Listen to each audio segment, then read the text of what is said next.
श्री स्वामी समर्थ, जय जय स्वामी समर्थ. नमस्कार मैत्रिणींनो, स्वागत आहे तुम्हा सर्वांचं पुन्हा एकदा माझ्या या नवीन व्हिडिओमध्ये. तर येत्या 15 जूनला सोमवारी आली आहे अधिक मासाची सोमवती अमावस्या. तर आपल्या सर्वांनाच माहिती आहे की अधिक महिना जो आहे तर तो अधिक मास, पुरुषोत्तम मास, मलमास, त्यासोबतच धोंड्याचा महिना म्हणून ओळखला जात असतो. आणि ही जी अमावस्या आहे तर ती सोमवारच्या दिवशी आल्यामुळं या अमावस्येला सोमवती अमावस्या असं म्हणून ओळखलं जातं. तर ही अमावस्या म्हणजे अधिक मासाचा शेवटचा दिवस असणार आहे. अधिक महिना हा दर 3 वर्षांनी येत असतो आणि म्हणून ही अमावस्यासुद्धा दर 3 वर्षांनीच येत असते. सोमवती अमावस्येची सुरुवात ही बघा रविवारी 14 जूनला दुपारी 12:20 होणार आहे आणि या अमावस्येची समाप्ती ही 15 जूनला सोमवारच्या दिवशी होणार आहे. यंदाची ही अमावस्या अत्यंत महत्त्वाची असणार आहे. तर अधिक मासाची अमावस्या ही दर 3 वर्षांनी येत असते आणि ही सोमवारच्या दिवशी आल्यामुळं ही सोमवती अमावस्या म्हणून ओळखली जाणार आहे. तर या अधिक महिना जो आहे तर तो सेवा, उपासना, दानधर्म, स्नान करण्यासाठी अत्यंत शुभ आणि फलदायी मानला जात असतो. तर बघा अधिक महिना भगवान श्री हरिविष्णूंना समर्पित असतो आणि अमावस्या तिथी ही आपल्या पूर्वजांना म्हणजे समर्पित असते. त्यांच्या स्मरणार्थ दानधर्म सेवा करण्यासाठी खूप महत्त्वाची असते. या दिवशी भगवान श्री हरिविष्णू, माता लक्ष्मी आणि आपल्या पूर्वजांची सेवा केल्यामुळं आपल्या घरामध्ये सुख, शांती, समृद्धी ही येत असते.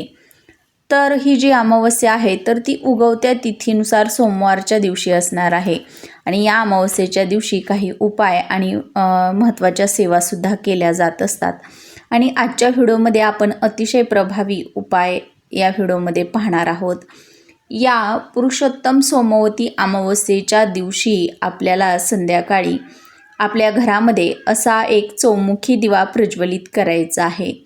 तर हा दिवा कसा प्रज्वलित करायचा, कुठे करायचा याचीच माहिती मी पुढे व्हिडिओमध्ये सविस्तर देणार आहे. त्यामुळे तुम्ही हा व्हिडिओ बघा, कुठेही स्किप करू नका, अगदी शेवटपर्यंत नक्की पहा, म्हणजे याची संपूर्ण जी माहिती आहे तर ती तुम्हाला पाहायला मिळणार आहे. चला तर मग अशा सुंदर व्हिडिओला सुरुवात करूया. आपल्यावरती भरपूर अशी संकटं येत आहेत आणि त्यांना दूर करण्यासाठी आपण भरपूर प्रयत्न करत आहोत. तर अमावस्या, पौर्णिमा, एकादशी या ज्या काही महत्त्वाच्या तिथी असतात आणि या दिवशी जर आपण काही छोटे मोठे उपाय केले तर त्याचं 100% फळ आपल्याला प्राप्त होत असतं. आपल्या अडचणी दूर व्हायला मदत होत असते. आपल्यावरती कितीही कर्जाचा डोंगर असू द्या, मग त्यातून बाहेर पडण्याचा मार्ग हा आपल्याला नक्कीच मिळतो. आपल्या घरामध्ये पितृदोष, वास्तुदोष असेल, मुलांना झालेली बाधा असेल किंवा काही बाहेरील दोष लागलेले असतील तर या उपायामुळे ते दूर होत असतात. घरातील कटकटी, भांडणे हे घरातील नकारात्मक ऊर्जेचा परिणाम म्हणून आपल्याबरोबर घडत असतात. ही नकारात्मकता आपल्या घरातून काढण्यासाठी अमावस्येचा जो दिवस आहे तर तो अतिशय शुभ मानला गेला आहे. या दिवशी जर आपण असे छोटे उपाय केले तर आपल्या घरातील नकारात्मक ऊर्जेचा प्रभाव हा हळूहळू कमी व्हायला मदत होत असते आणि आपल्या घरामध्ये सकारात्मक ऊर्जेचा प्रभाव हा वाढत असतो. ज्यावेळेस सकारात्मक ऊर्जा आपल्या घरामध्ये भरपूर अशा प्रमाणामध्ये वाढते त्यावेळी आपल्या सर्व कामांना गती मिळत असते, आपल्या सर्व इच्छा पूर्ण होत असतात. तर हा दिवा आपल्याला संध्याकाळच्या वेळी प्रदोष काळामध्ये प्रज्वलित करायचा आहे.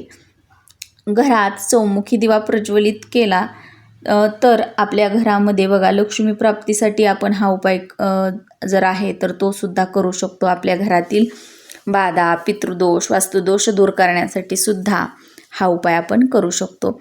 ज्यांना बघा आपल्या घरात लक्ष्मी प्राप्तीसाठी काही अडचणी येत आहेत किंवा आपल्या घरामध्ये आलेली लक्ष्मी टिकून राहत नसेल तर अशा वेळी तुम्ही हा उपाय करायचा आहे. तर आपल्याला आपल्या घरामध्ये चौमुखी दिवा जो आहे तर तो बनवून घ्यायचा आहे. तर बघा हा जो दिवा आहे तर आपण मातीचा किंवा मग अगदीच कणकेचा असा चौमुखी दिवा बनवायचा आहे. कणकेच्या दिव्याला सुद्धा या दिवशी बघा विशेष असं महत्त्व दिलं जातं. आणि मातीचा दिवा हा सर्वात उत्तम मानला जातो. शुद्ध माती असते, त्यामुळे मातीचा दिवा हा शुद्ध आणि पवित्र मानला जातो. तर या दिव्यामध्ये आपल्याला 4 वाती घालायच्या आहेत. 4 दिशांना या लावायच्या आहेत. ज्या प्रकारे तुम्हाला बघा आपल्या स्क्रीनवरती फोटो दिसत आहे, तर तशा पद्धतीने आपल्याला कणकेचा दिवा जो आहे तर तो बनवून घ्यायचा आहे. किंवा मग अगदीच चौमुखी दिवा जरी तुम्ही बनवला तरीही चालणार आहे, कारण की मातीच्या दिव्यामध्ये 4 बाजूला 4 वाती घालून सुद्धा तुम्ही त्याचा चौमुखी दिवा बनवून घेऊ शकता. आता प्रत्येक वात ही जोडवात असायला हवी. या दिव्यामध्ये आपल्याला बघा जोडवाती 4 घालून घ्यायच्या आहेत. तूप किंवा तेल घालायचं आहे.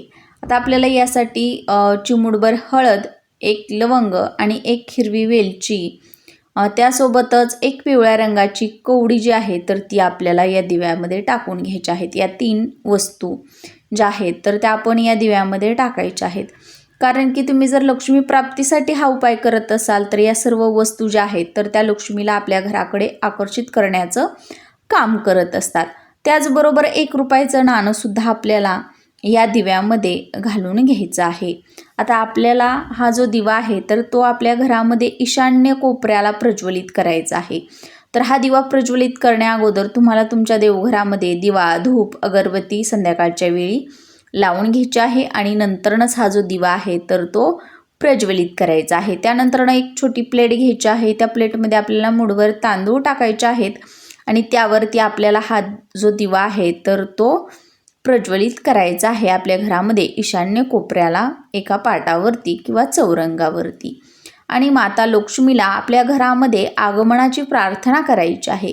आपल्या घरामध्ये सुख, समृद्धी, त्यासोबतच धनधान्याची बरकत होऊ देत अशी प्रार्थना करायची आहे. माझ्या मुलाबाळांचं कल्याण होऊ देत, माझ्या घरामध्ये आलेली लक्ष्मी स्थिर राहू देत, मला ज्या पण काही अडचणी येत आहेत लक्ष्मी प्राप्तीच्या मार्गामध्ये तर त्या सर्व दूर होऊ देत अशी प्रार्थना आपल्याला करायची आहे.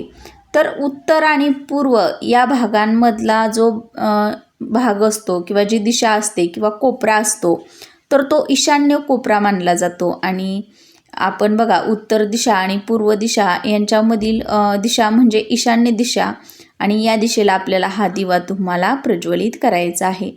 आता दिवा लावण्यासाठी जागा नसेल त्या कोपऱ्यामध्ये तर तुम्ही देवघर जिथे आहे तुमचं तर त्या ठिकाणी सुद्धा हा दिवा प्रज्वलित केला तरीही चालणार आहे. तर हा दिवा आपल्याला बघा किमान 12 वाजेपर्यंत तरी जळत राहील रात्रीच्या. इतकं तेल किंवा तूप म्हणा या दिव्यामध्ये आपल्याला घालून घ्यायचं आहे. आता हा दिवा आपल्याला स्थिरपणे जळू द्यायचा आहे.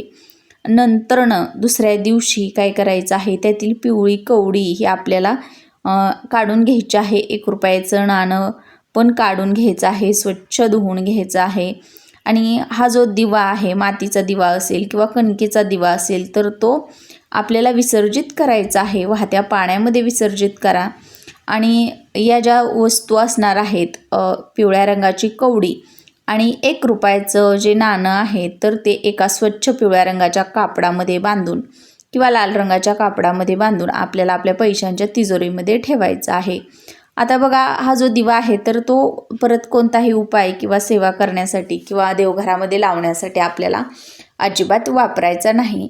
जर कणकेचा दिवा बनवला असेल तर तुम्ही तो कणकेचा दिवा तुम्हाला पाण्यामध्ये सोडणं शक्य नसेल तर अशावेळी तुम्ही हा दिवा गाईला सुद्धा खाऊ घालू शकता किंवा एखाद्या झाडाखाली नेऊन ठेवला तरीही चालेल, कारण की तिथे येणारे पक्षी किंवा कीटक हा दिवा भक्षण करतील म्हणजेच खाऊन टाकतील.